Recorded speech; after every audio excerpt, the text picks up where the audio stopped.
जय श्री राम। ओम नमः शिवाय। देवी क्रिया योग का वर्णन। देवी मूर्ति एवं मंदिर के निर्माण, स्थापना और पूजन का महत्व। पराम्बिका श्रेष्ठा। भिन्न मासों और तिथियों में देवी के व्रत, उत्सव और पूजन आदि का फल तथा इस संहिता के श्रवण एवं पाठ की महिमा। कल उमा संहिता में आपको यही सुनाया था और उमा संहिता कल संपूर्ण हो गई है। आज क्लास संहिता चालू हो जाएगी। ऋषि और सूची तथा वामदेव जी के स्कंद से प्रसन्न प्रणावार्थ और निरूपण के लिए अनुरोध। ध्यान से सुने और अपने परिवार को भी सुनाएं। हम तो हमारे श्री राम जी को सुना रहे हैं सारी कथा, फिर रामचरितमानस का पाठ भी करेंगे तो वो उमापति महादेव को सुनाएंगे और उसी बहाने आप लोग तक भेज देते हैं ताकि आप लोग सुने और अपने परिवार को भी सुनाएं। बाकी इच्छा आगे तुम्हारी, क्योंकि अभी भी समय है एक होने का। अगर आप चाहो तो एक हो जाओ, बाकी इच्छा तुम्हारी है ना। जाति पाति सारी बंद कर दो। जय श्री राम। ओम नमः शिवाय। हर हर महादेव। कैलाश संहिता सुनो अब ध्यान से। नमः शिवाय संभाय शरणागय ससूनवे प्रधान पुरुषाय सर्व स्थित त्याग नंतहतवे। जो प्रधान प्रकृति और पुरुष के नियंत्रण, सदा शशि पालन और संहार के कारण है, उन पार्वती सहित शिव को, उनके पार्षदों और पुत्रों को प्रणाम है।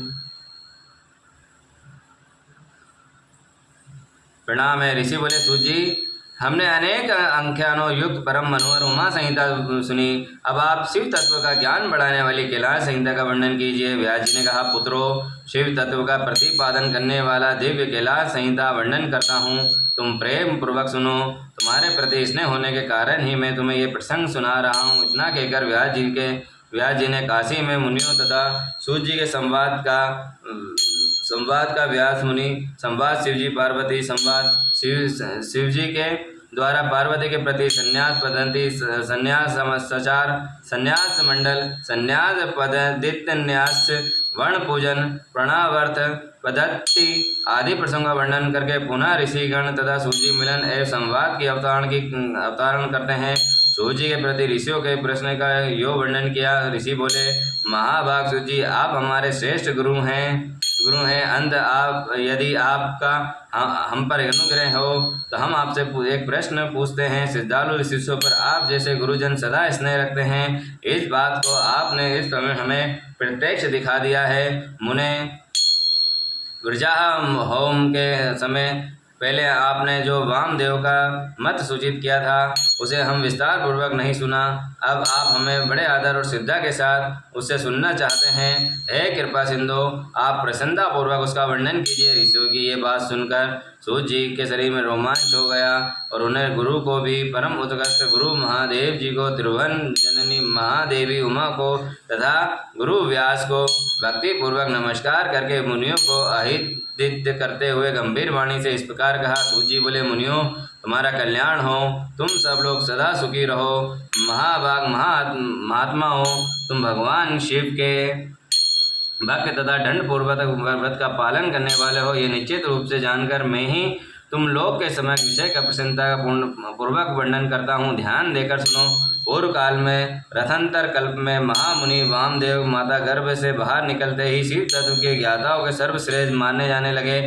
वे वेदों, अगमों, पुराणों तथा अन्य सब शास्त्रों के सभी तात्विक अर्थों को जानने वाले थे। देवता, असुर तथा मनुष्य आदि जीवों के जन्म कर्म का उन्हें भली भांति ज्ञान था। उनका संपूर्ण अंग भस्म लगाने से उज्ज्वल से दिखाई देता था। उनके मस्तक पर जटाजटू के समूह शोभा देते थे और वे किसी का आश्रित नहीं थे और उनके मन में किसी वस्तु की इच्छा नहीं थी। वे शीत उष्ण आदि द्वंद्वों के परे तथा अहंकार शून्य थे। वे दिगंबर महाज्ञानी महात्मा दूसरे महेश्वर के समान जान पड़ते थे। उन्हीं के जैसे स्वभाव वाले बड़े बड़े मुनि शिष्य होकर उन्हें घेर लेते थे। वे अपने चरणों के स्पर्श जनित पुण्य से इस पृथ्वी को पवित्र करते हुए सब और विचरते और अपने चिन्ह को निरंतर पराधाम स्वरूप पर ब्रह्मा परमात्मा में लगाए रहते थे। इस तरह घूमते हुए वामदेव जी मेरु दक्षिण शिखर कुमार श्रृंग में प्रसन्नता पूर्वक प्रवेश किया, जहाँ मयूर वाहन शिव कुमार ज्ञान में शक्ति धारण करने वाले समस्त असुरों का नाश और सूर्य देव के वंदित भगवान स्कंद रहते हैं। उनके साथ उनकी शक्तिभूता गज्जावल्ली और वह स्कंद सर से नाम से प्रसिद्ध एक सरोवर था, जो समुद्र के समान अगाध विशाल दिखाई देता था। उसका जल ठंडा और स्वादिष्ट था। वे सर्व स्वच्छ अगाध एवं बहुत जल राशि से पूर्ण था। उसमें संपूर्ण आश्चर्यजनक गुण विद्यमान थे। वह जलाशय स्कंद स्वामी के समीप ही था। महामुने वामदेव जी ने शिष्यों ने उनके साथ स्नान करके शिखर पर बैठे हुए मुनि वृंद सेवित कुमार का दर्शन किया और वे उगते हुए सूर्य के समान तेजस्वी थे और मोर उनका श्रेष्ठ वाहन था। उनके 4 भुजाएं थी, सभी अंगों से उदारता सूचित होती थी। मुकुट आदि की उनकी शोभा बढ़ा रहे थे। रतन बुध 2 शक्तियां उनकी उपासना करती थी। उन्होंने अपने 4 हाथ में क्रमश शक्ति कुकुट और वर अभय मुद्रा धारण कर रखे थे। स्कंद का दर्शन और पूजन करके उन मुनीश्वरों ने बड़ी भक्ति से उनका स्तवन की आरंभ किया। वामदेव जी बोले, प्रणव वैचार्थ प्रणवार्थ के प्रतिपादक प्रणव स्तर रूप बीज से युक्त प्रणव रूप और उन आप स्वामी कार्तिकेय को बारंबार नमस्कार है, नमस्कार है, नमस्कार है। वेदांत के अर्थभूत ब्रह्मा ही जिनका स्वरूप है, जो वेदांत का अर्थ करते हैं, वेदांत के अर्थ को जानते हैं और नित्य विदित हैं, उन स्कंद स्वामी को बारंबार नमस्कार है। समस्त प्राणियों की हृदय गुहा में प्रतिष्ठित गुहा को नमस्कार है, जो स्वयं गुहा के उन जिनका रूप गुहा के साथ और गुहा के शास्त्रों को ज्ञाता है, उन स्वामी कार्तिकेय को नमस्कार है, नमस्कार है। हे प्रभु, आप अणु से अत्यंत ही अणु हैं और महान से भी परम महान के कारण हैं, कार्य अथवा भूत और भविष्य के भी ज्ञाता हैं। आप परमात्मा स्वरूप को नमस्कार है। आप स्कंद माता गर्भ से युक्त हैं, स्कंद गर्भ से स्खलन है।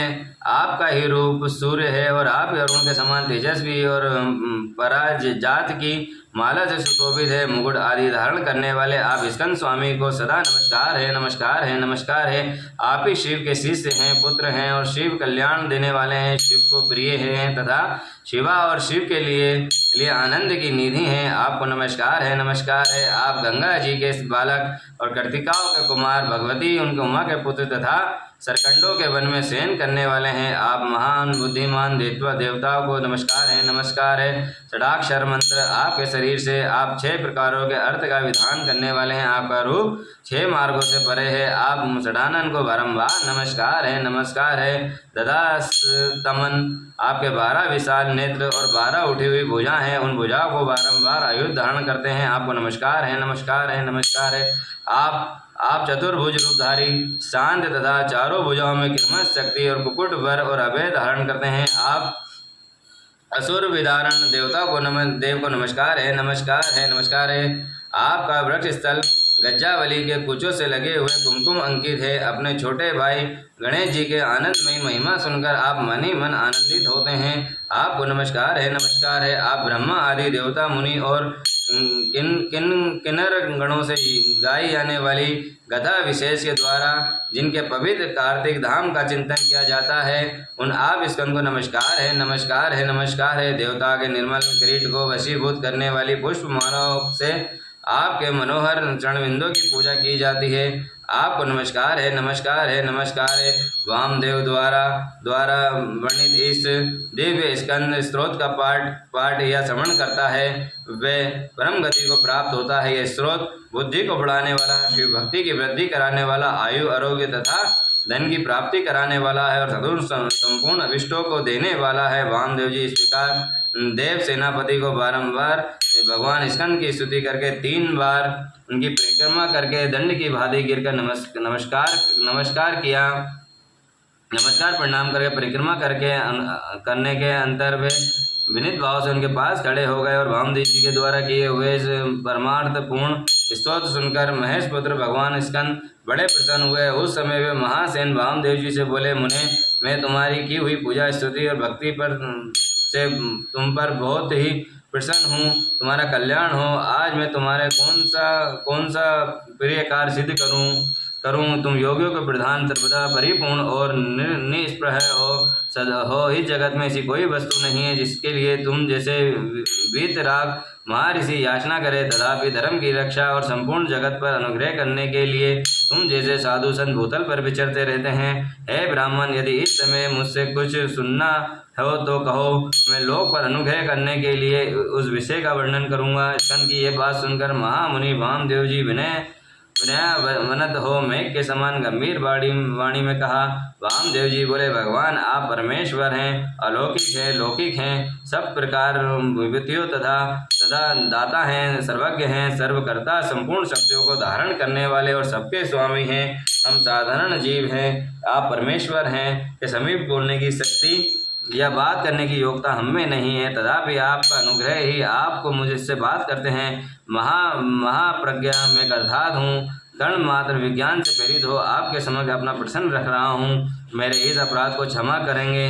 प्रणव सबसे उत्तम मंत्र ये है कि साक्षात परमेश्वर का वाचक और पशुओं के जीवों की पासा बंधन को छुड़ाने वाले भगवान पशुपति ही उसके व्याचार्थ हैं। ओमितन सर्वम ते उ 1-8-9 ओंकार ही है। प्रत्येक दिखने वाले समस्त जगत का ये सनातन श्रुति का कथन है कि ओमित ब्रह्मा ते उ 1-8-1 अर्थात ओम ये ब्रह्मा है तथा सर्व हर्तोद ब्रह्मा मांडू ये सब का सब ब्रह्मा ही है इत्यादि बातों में श्रुतियों की कही हुई इस प्रकार मैंने समस्त तथा व्याशिष्ट भाव से प्रणव अर्थ के श्रवण किया है। तत्प्राय यह है कि षष्ठी और व्यष्टि सभी पदार्थ प्रणव के अर्थ हैं, प्रणव के द्वारा सबका प्रतिपादन होता है, ये बात मैंने सुन रखी है। हे महासेन, मुझे कभी आप जैसा गुरु नहीं मिला, अंत कृपा करके आप प्रणव के अर्थ का प्रतिपादन कीजिए, उपदेश कीजिए, विधि और सदा चरण परंपरा को ध्यान में रखकर आप हमें प्रणव अर्थ का उपदेश दें। मुनि के इस प्रकार पूछने पर स्कंद प्रणव स्वरूप 38 श्रेष्ठ कलाओं द्वारा लक्षित तथा सदा पार्श्व भाग में उमा को साथ रखने वाले और मुनीश्वरों से घिरे हुए भगवान सदाशिव को प्रणाम करके उस श्रेय का वर्णन आरंभ किया जिसे श्रुतियों ने भी छिपा रखा था। उमापति महादेव की जय, लोकाल महाकाले की जय। जय श्री राम। ओम नमः शिवाय। हर हर महादेव।